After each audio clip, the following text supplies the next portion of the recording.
Hi everyone, my name's Sasha, 35, female, and my husband Richard, 39, male, and I have a son together named Oliver, 4, male.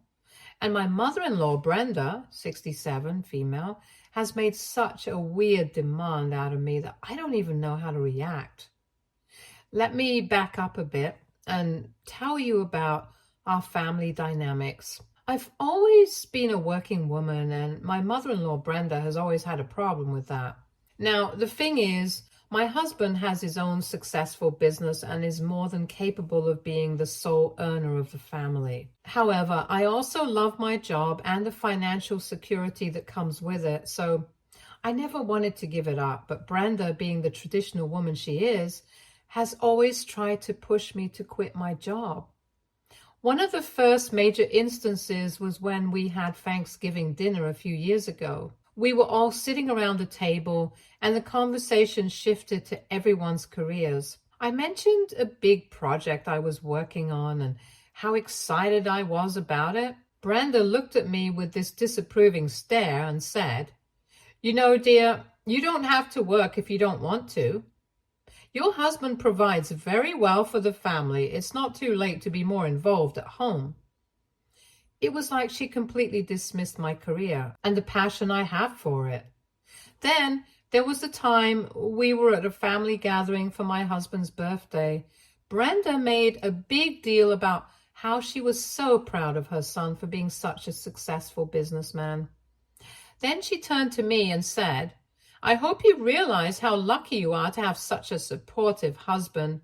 Maybe it's time you considered focusing more on being a homemaker. It's important for families to have that balance." The way she said it made me feel like my role and contributions at work were somehow less valuable. Another instance was during a summer barbecue. I was talking about an upcoming promotion I was up for and how excited I was to take on new challenges at work. Brenda didn't say much at first, but later, while we were clearing the table, she pulled me aside and said, "You know, working so hard might not be the best thing. You should think about what's truly important, being there for your family. A job can be replaced, but family is forever." It felt like a subtle jab, implying that my dedication to my career was somehow harming my family, which was frustrating and disheartening. The most recent instance was during our Christmas family dinner. I was discussing how I had been working late nights to meet a deadline and how proud I was of the progress I was making. Brenda, in her usual fashion, sighed and said, "You really should think about scaling back. Your husband and I both think you're working too hard. It's time to enjoy life more and focus on what truly matters." It's like she's always trying to convince me that my career is a burden and I should be content with just being at home. In every one of these situations, Brenda's comments seem to reflect her own beliefs about traditional gender roles and what she thinks a woman's place should be. It's not just that she's suggesting I quit my job.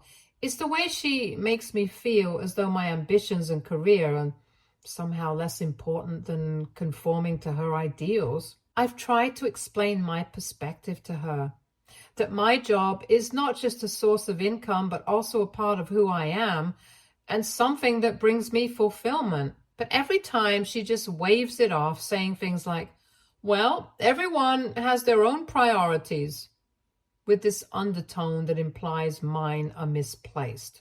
Things changed a lot when I got pregnant with Oliver. Brenda had this assumption that as soon as I found out I was pregnant, I'd automatically quit my job and embrace the role of a stay-at-home mom. She seemed to have this vision in her head of what motherhood should look like, and it definitely didn't include a pregnant woman working. When I was around 6 months pregnant, I was still working full-time, and that's when Brenda's pressure really started to ramp up. One day, she came over to visit and noticed I was still working on a project from home. She immediately started in on me with, "You know, dear, it's really important to take it easy now that you're so far along. You should think about quitting your job. It's better for both you and the baby." Her tone was so insistent, It felt like she was almost trying to dictate my life decisions. Another instance was when I was at her house for a family dinner. I was tired and in the middle of preparing a presentation for work, and she saw me struggling to balance everything. She looked at me with a concerned expression and said, "Honey, you're about to become a mother. It's time to think about what's best for your child. Working while pregnant is one thing, but you should really consider taking a break and focusing on your family. It's what's best for everyone." Her pressure wasn't just verbal. It also felt like she was trying to undermine my choices by always suggesting that my job was secondary to being a mother. During another visit, she gave me a stack of brochures for parenting classes and said, "I've signed up for a few of these myself. I think you'd benefit from them. And it might give you a chance to think about taking some time off work." She acted like she was being helpful, but it felt like another way to push me towards quitting my job. One particularly frustrating moment was during a weekend family gathering. I was at a point where I had a lot of deadlines and was feeling pretty overwhelmed. Brenda took one look at me and said, "You know, you're working so hard. You should be at home resting and preparing for motherhood." It was as if she couldn't grasp that I was handling things just fine and that my work was also a significant part of my life. Even when we had a heart-to-heart about how I planned to balance work and motherhood, Brenda seemed to have her own agenda. I told her that I intended to take maternity leave and then return to work part-time. She looked at me with disbelief and disapproval and said, "You know, it's great that you're planning to return, but I really think it's important for you to prioritize being home with the baby. There's no substitute for a mother's presence."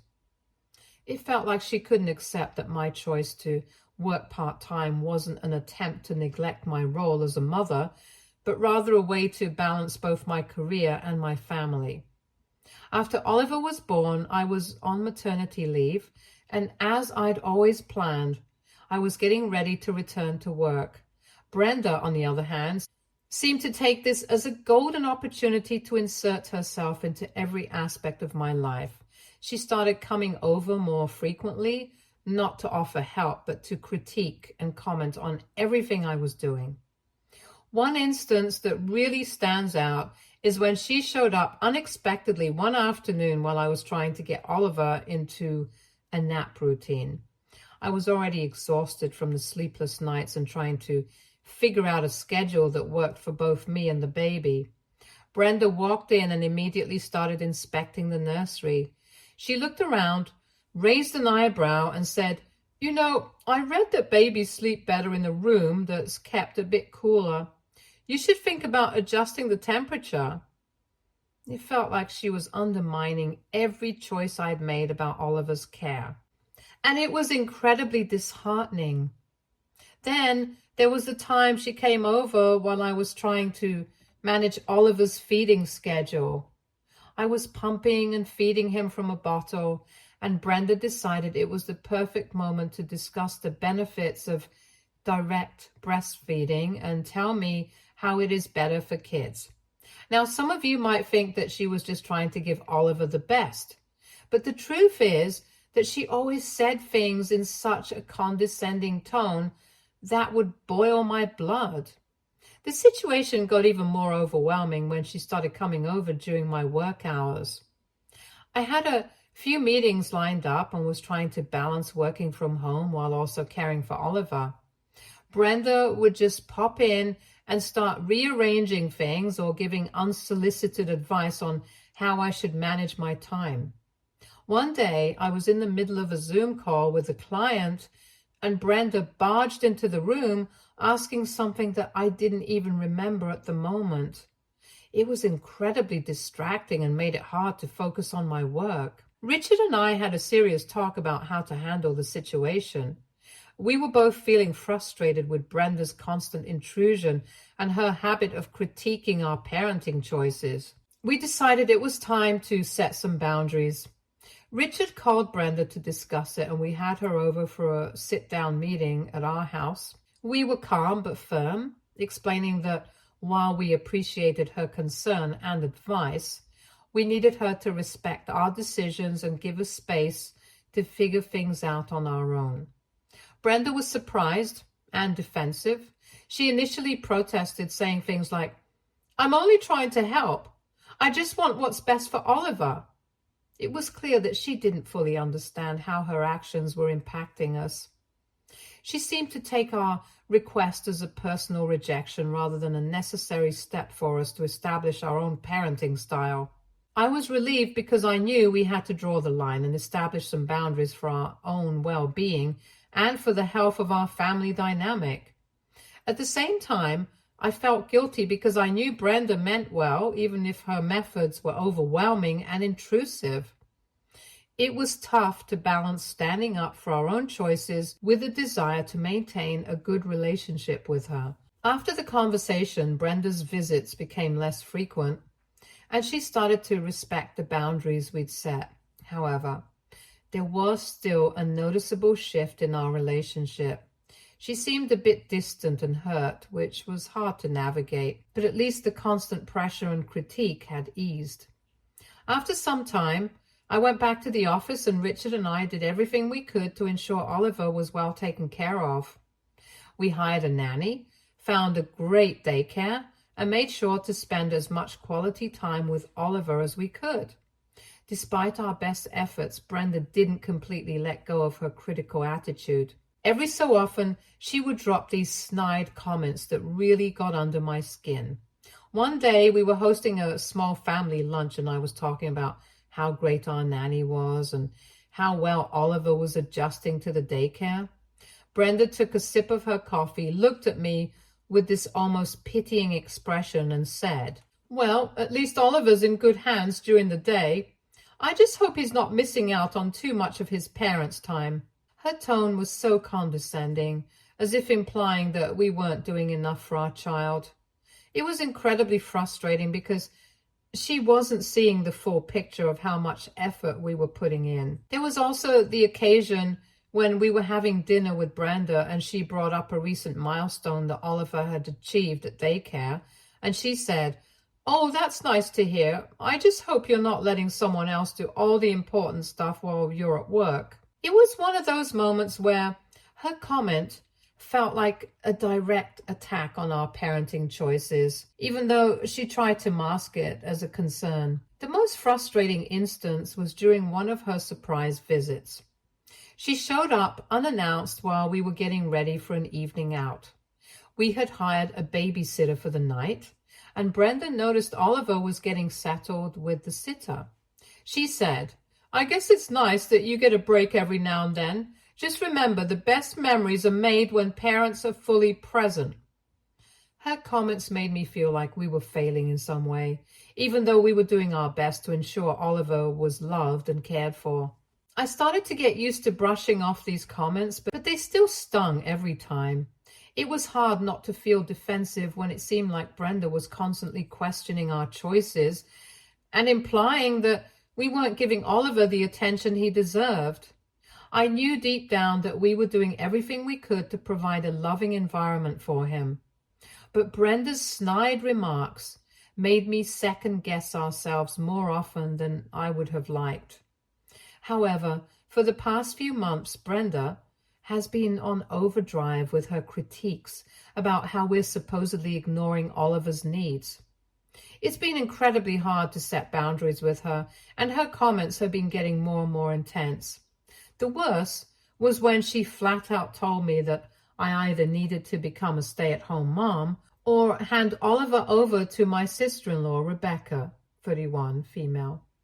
I was absolutely shocked at what she was suggesting. Brenda's argument was that since Oliver spends some of his time with the nanny while Richard and I are at work, we might as well just let Rebecca take care of him. She said, "You know, since you're clearly so busy with your job, maybe you should consider having Rebecca look after Oliver full time. That way, he'd have constant care and you wouldn't have to worry about it." I was dumbfounded. It felt like she was dismissing all the effort we'd put into finding a good balance and assuming that anyone else could just step in and do a better job. When I heard that suggestion, I was livid. I told her outright that she was crazy for even suggesting it. I said, "Brenda, that's not a solution.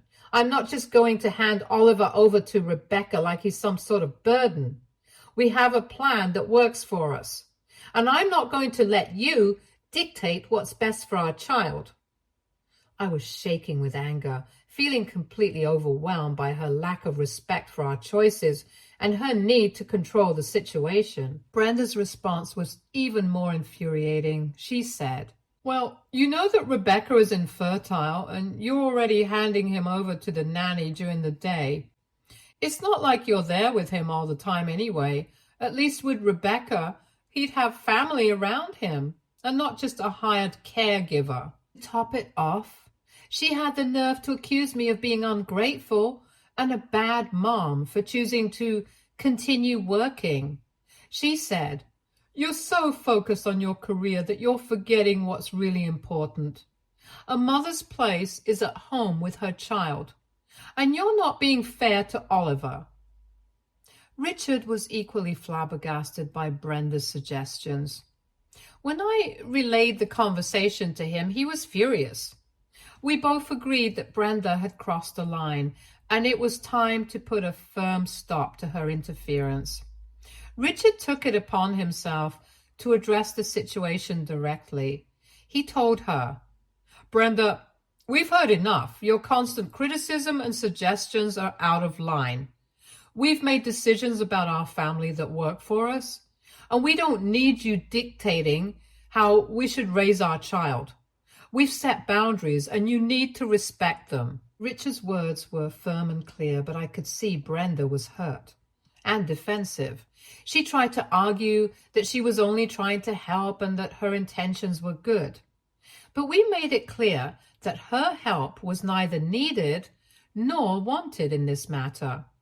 We told her that her suggestions were not only inappropriate, but also undermined the careful balance we'd worked hard to achieve. We made it clear that we would not tolerate any further discussions on this topic and that she should never bring it up again. Things calmed down for a bit after our confrontation with Brenda. I thought maybe she had finally gotten the message and would back off. That was until one Tuesday when I had a major scare. I texted our nanny to check in on how Oliver was doing, and her response completely threw me off. She told me that Brenda had shown up unexpectedly, said she'd taken over and instructed the nanny to leave. I was shocked and instantly worried. I tried calling Brenda right away, but she didn't pick up. My heart was racing as I grabbed my things and left the office to head home. I couldn't shake the feeling of panic as I made my way back. When I arrived at our house, I noticed the main door was unlocked. I called out for Oliver and Brenda, but there was no response. My anxiety spiked as I rushed inside. I went straight to Oliver's room, and what I saw there made my blood boil. Brenda was in the middle of packing Oliver's things into a bag. She looked up, startled, as I burst through the door. I demanded to know what she was doing, and at first, she tried to play it cool, saying, "Oh, I'm just helping out. I was just organizing his things." I was furious, and my mind was racing with anger. "Helping out? You've got to be kidding me," I snapped. "You don't just show up and take my child without even asking me. What the hell do you think you're doing?" When Brenda realized I wasn't going to let her off the hook, she admitted that she intended to take Oliver to Rebecca's place. "I just thought it would be best for Oliver to be with family," she said. "He needs more attention and stability, and since you're so busy, Rebecca can give him that." I was so enraged that I felt like I couldn't think straight. My blood was boiling and I felt like I was about to explode. "No," I said firmly. "Get out. I don't want to hear any of your excuses. You have no right to make these decisions for us or for Oliver." I wasn't going to tolerate any more of Brenda's overstepping, especially when it came to my child's well-being. I grabbed the packed bag from her hands and told her to leave the house immediately. Her face was a mix of shock and hurt, but I was beyond caring. I couldn't believe she had the audacity to come into our home, disregard our boundaries, and try to take Oliver away without even discussing it with us first. It was a complete violation of our trust and our parenting decisions. As Brenda left, she tried to apologize and explain that she only wanted what was best for Oliver, but I wasn't interested in hearing her justifications. I needed to make it clear that she had crossed the line, and this kind of behavior was completely unacceptable. I made it clear that any future interventions or unsolicited decisions about Oliver's care would not be tolerated. I immediately called Richard to let him know what had happened. He was as shocked as I was and agreed that Brenda had seriously overstepped. We both knew that we needed to set even firmer boundaries moving forward. Richard and I spent the rest of the evening calming down and discussing how to handle the situation. We decided it was time to have another serious conversation with Brenda, and this time with the goal of establishing clear, non-negotiable boundaries regarding her involvement in our family life. That evening, we headed over to Brenda's house. We were both seething, and Richard was especially adamant that we needed to make a strong statement. When we arrived, we laid it all out for Brenda. We told her that this was the last straw. She had crossed a major line, and we were seriously considering pressing charges against her. We didn't even know if we had enough grounds to do it, but we wanted her to know that we were prepared to go all the way if necessary. We also mentioned that we had security cameras installed at our house, including in the rooms where she'd been caught trying to take Oliver. We said, "We have video evidence of you trying to take Oliver. This is serious, and we won't just let it slide." Honestly, we were hoping that this threat would be enough to scare her into backing off without us actually needing to involve the authorities. Brenda's reaction was immediate and desperate. She started begging us not to press charges, pleading with us to reconsider. She kept saying things like, "I didn't mean to overstep. I just want what's best for Oliver. Please don't do this." It was clear that she was scared and finally realized the severity of her actions. We told her flat out that if she wanted to avoid any legal trouble, she needed to stay away from us and our family. We emphasized that we would not tolerate any more interference or unsolicited advice about how we should raise our son. "If you care about our relationship at all," Richard said, "you'll respect our boundaries from now on and stay out of our lives." After laying down the law, we left her house. The whole ordeal was exhausting, and I couldn't help but feel conflicted. Part of me felt like maybe we'd let her off too easy, especially considering the gravity of what she tried to do. It was a tough call, and while the immediate threat was dealt with, I still worried about ensuring that Brenda wouldn't try to cross any more boundaries in the future. For now, it might be best to limit or even cut contact with Brenda for a while. This would give us time to establish our boundaries clearly and give Brenda a chance to understand the seriousness of our demands. I'd love to hear any additional suggestions or advice from anyone who has been in a similar situation. It's important to me that I'm doing everything possible to protect my son and ensure that our family can move forward without further issues. Update 1. After everything that had happened with Brenda, I thought I'd finally caught a break, but then a few days later, I received a call from Rebecca. She asked if we could meet, and since I was still reeling from the whole situation, I agreed. She came over to our house the same day, and I was bracing myself for whatever might come next. When Rebecca arrived, she was clearly upset, and she explained that she had found out what had happened and was really angry herself. She told me that Brenda had been lying to her, claiming that I was overwhelmed with work and wanted to hand over Oliver to her. Brenda had painted a completely false picture of the situation. Rebecca was furious when she learned the truth because Brenda had also told her that I didn't want to deal with Oliver and that I was embarrassed about failing as a mother. It was all a twisted manipulation to justify Brenda's own actions. Rebecca's anger was palpable as she shared how Brenda had been criticizing me and manipulating her own daughter. She said, "I had no idea Brenda was saying these things about you. She told me you were struggling and that you were too embarrassed to admit it. I thought you were actually okay with the idea of Oliver staying with me." I was livid hearing this. Brenda's deceit was far worse than I had imagined. Not only had she tried to take Oliver from us, but she had also been actively spreading lies and manipulating Rebecca to support her actions. It was a huge betrayal, not just to me, but to Rebecca as well. Rebecca went on to explain that she and her partner had been trying to have a child for the past 5 years without success.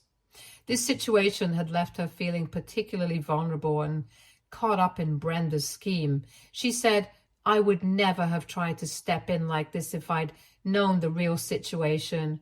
It hurt me to think that Brenda might have used my own hopes and struggles against you."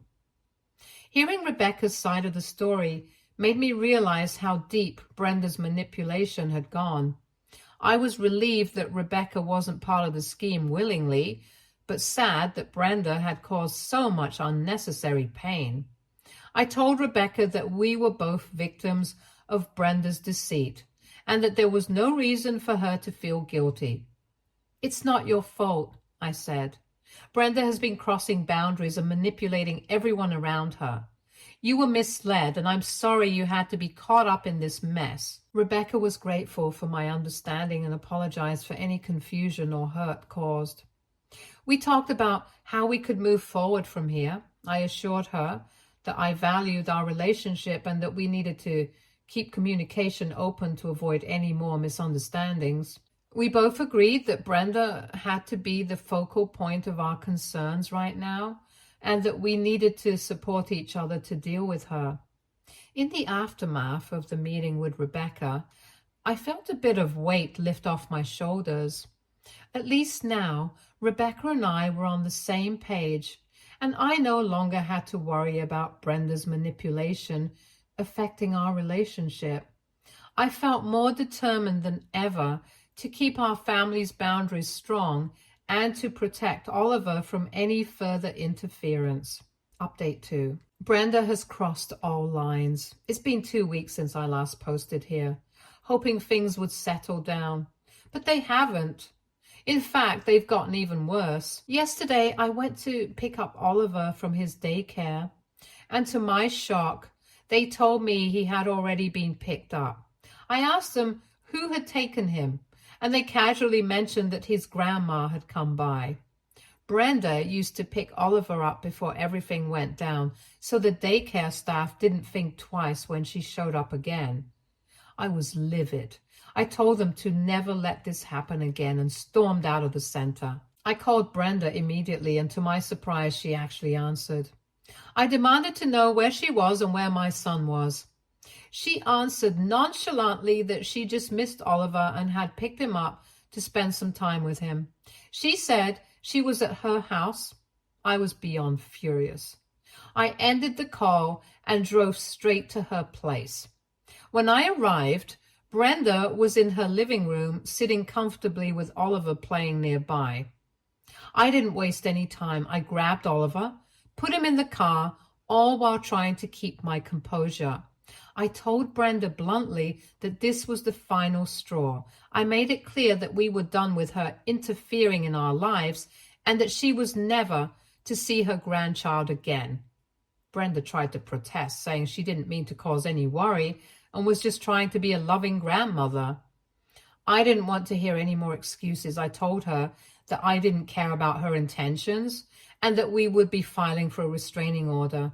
Her face fell, and she looked genuinely hurt. But I was done with her manipulative behavior. I left her house without another word. When Richard came home later that evening, I filled him in on what had happened. He was as outraged as I was and agreed that we needed to take serious legal action. We both felt that Brenda's audacity was escalating, and it was clear that she wasn't going to respect our boundaries unless there were real consequences. Richard suggested we definitely seek legal counsel and look into filing a restraining order as soon as possible. It's been incredibly draining dealing with Brenda's constant interference. Her actions have made it clear that she's unwilling to respect our family's boundaries without some form of legal deterrent. It's frustrating to have to take such drastic measures, but we both agree that it's necessary to protect our family and ensure that Brenda stops trying to control our lives. We're now in the process of finding a lawyer who can guide us through filing for a restraining order. We want to make sure that we're taking all the right steps to keep Brenda away and protect Oliver from any further attempts at manipulation or interference. The whole situation has made me feel like I'm constantly on edge. And it's hard to find any peace of mind knowing that Brenda might try something else. Update 3. Hi everyone. I wanted to give you all a quick update and let you know how things are going. First off, a huge thank you for all the support and advice you've shared. It's been really helpful during this stressful time. So we've decided to move forward with filing for a restraining order against Brenda. We're currently working with a lawyer to get everything in place. It's a bit of a process, but we're making progress. We want to make sure that we're taking all the necessary steps to protect our family and to send a clear message that Brenda's behavior is unacceptable. In the meantime, we're being extra vigilant. Brenda has been relentless with her attempts to reach out. She's been texting and calling, sending long apologies, angry rants, and everything in between. It's honestly exhausting dealing with her constant messages. Some of them are pleading for forgiveness while others are accusatory, blaming us for the situation. This will be my last update on this situation for now. I'm hoping that the restraining order will help us finally put an end to Brenda's interference and allow us to move forward. I appreciate all the kind words and advice you've given. It's made a big difference in how we're handling things. And thank you. Stay tuned for more stories from our girl relationships.